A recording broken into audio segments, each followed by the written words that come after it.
Ask your question. So, yeah. He's saying, did you read Green Eggs and Ham? And if you read it... I did read Green Eggs and Ham. Did you read it? Did you try Green Eggs and Ham? Yeah, actually my mom made Green Eggs and Ham for me. Okay, so this means that you are going to be added to... Oh, I gotta try these? Since you're willing to try them, we're going to add you to our graph. Vuna, should we add him?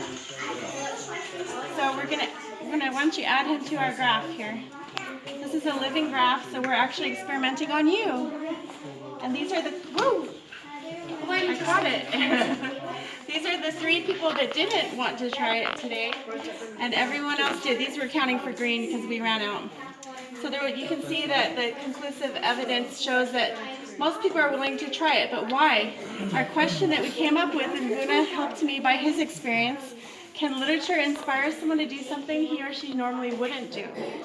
And we came to the conclusion, Vuna did by experience, and I just wrote it out for him, is that literature would and could inspire someone to try new things here or there.